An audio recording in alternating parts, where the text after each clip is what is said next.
দিল্লিতে শুভেন্দু অধিকারীর সঙ্গে মিটিং এনসিপিআই সাংসদদের, যেখানে খুব কাছের তোমার রচনাদি, ঝুমদি, সায়নীদি এরা সকলে রয়েছেন, এবং তারপরেই এটা মনে করা হচ্ছে তারা বিজেপিতে যোগদান করবেন। কি বলবে এটা নিয়ে?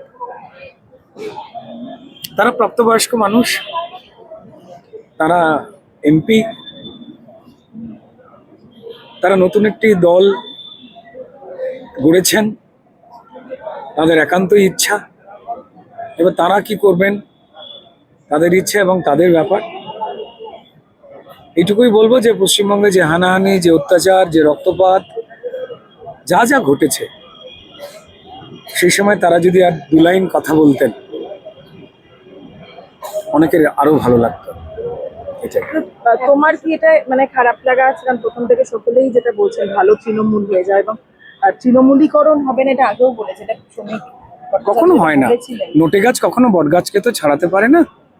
ঠিক আছে, রাজনৈতিক প্রত্যেকটি দলের এক একটা করে নীতি থাকে। সেই ক্ষেত্রে দেখতে গেলে তৃণমূলের নীতি ছিল একটি, যেটিকে বলে দুর্নীতি। তো এবার সেই নীতির বাইরে গিয়ে অনেকে লড়াই করতে পারেননি, অনেকে বলতে টলতে পারেননি, অনেকে বলেছেন। সেটা তাদের একান্ত ব্যক্তিগত ব্যাপার। দেখুন, অন্ধকার থেকে আলোর পথে যদি কেউ আসতে চায়, আপনি যদি তার বিরোধিতা করেন, তো তাহলে আপনি অন্ধকারের পক্ষেই অনেক মানুষকে জড়ো করতে চান, আর আলোর পক্ষে অনেক মানুষকে আসতে দিতে না চান, এমনটাই কিন্তু মানুষ ভাববে।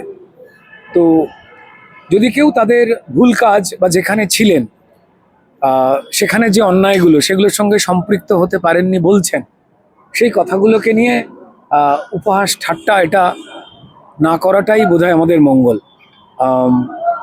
ভালোর পথে যদি কেউ আসতে চান, তো দেখা যাক না তারা কতদিন সেই বিষয়টাকে মানিয়ে নিতে পারবেন, যেখানে নিয়ম আছে, শৃঙ্খলা আছে। একদম তাদের এনসিপি একটা নতুন দল, তাদের নিজস্ব নিয়ম নীতির জায়গায় রয়েছে। আর প্রত্যেকটি রাজনৈতিক দলে নিজস্ব কিছু নিয়মকানুন থাকে, ভারতবর্ষের ছোট বড় বিভিন্ন দলে। কিন্তু তৃণমূলের কোনো নীতি ছিল বলে পশ্চিমবঙ্গের মানুষ, ভারতবর্ষের মানুষ তারা দেখতেও পাননি, আমরা কেউই জানতে পাইনি। তো যাই হোক, যারা গেছেন তারা তাদের সিদ্ধান্ত নিচ্ছেন, তবে তারা প্রত্যেকে তাদের দায়বদ্ধতা কিন্তু প্রকাশ করতে হবে আমার মনে হয় মানুষের কাছে।